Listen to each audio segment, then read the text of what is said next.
Good afternoon, TSEs. Good afternoon. My name is Torres. Hi, Torres.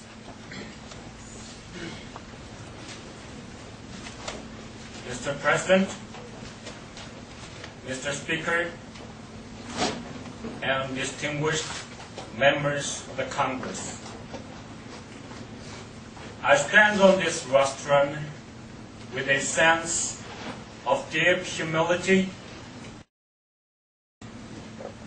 Humility in the wake of those great American architects of our history who have stood here before me. Pride in the reflection that this forum of legislative debate represents human liberty in the purest form yet devised.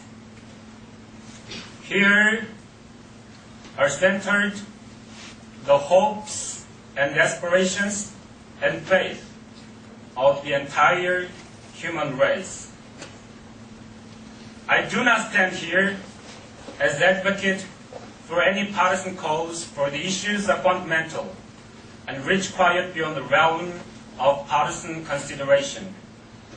They must be resolved on the highest plane of national interest if our course is to prove sound and our future protected.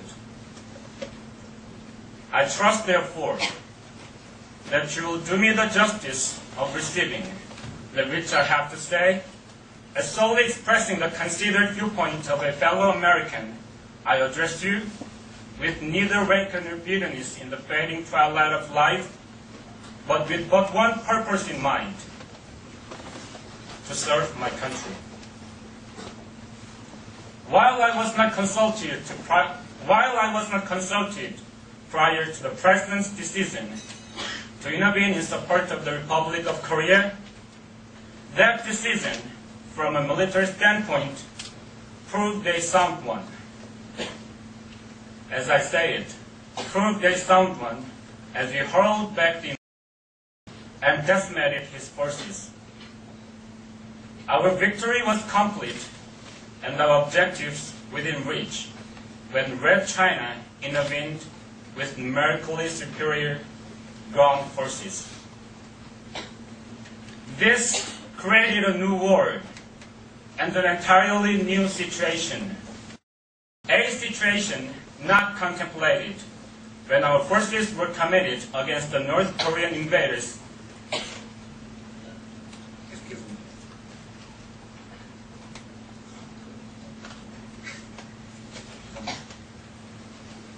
When our forces were committed against the North Korean invaders and decimated his forces.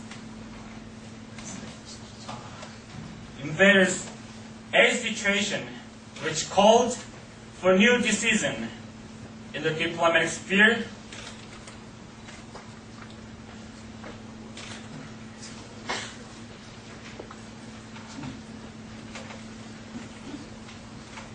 a situation which called for new decisions in the diplomatic sphere to permit the realistic adjustment of military strategy. Such decisions have not been forthcoming. While no man in his right mind would advocate sending our ground forces into continental China, and such was never given a thought, the new situation did urgently demand a drastic revision of strategic planning if our political aim was to defeat this new enemy as we had defeated the old. The tragedy of Korea is further heightened by the fact that its military action is confined to its territorial limits. It condemns that nation, which it is our purpose to save, to suffer the devastating impact of full naval air bombardment, while the enemy's sanctuaries are fully protected from such attack and devastation. Of the nations of the world, Korea alone, up to now, is the sole one which has risked its all against the communism. They have chosen to risk the magnificence of the courage and fortitude of the Korean people defies description. They have chosen to risk death rather than slavery. Their last words to me were, "Don't scuttle the Pacific." I have just left your fighting sons in Korea. They have met all the tests there, and I can report to you without reservation that they are splendid in every way.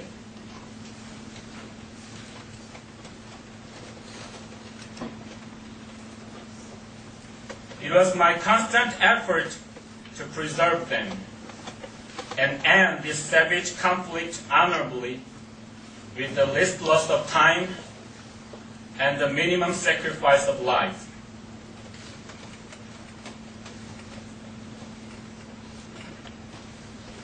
It's growing bloodshed that has caused me the deepest anguish and anxiety. Those gallant men will remain often in my thoughts and in my prayers, always. I'm closing my 52 years of military service. When I joined the Army, even before the turn of the century, it was the fulfillment of all my boyish hopes and dreams. The world has turned over many times since I took the oath on the planet West Point, and the hopes and dreams have long since vanished. But I still remember the refrain of one of the most popular barrack ballads of that day, which proclaimed most proudly that all soldiers never die, they just fade away. Like the old soldiers of that ballad, I now close my military career and just fade away. An old soldier who tried to do his duty as God gave him the light to see that duty. Goodbye.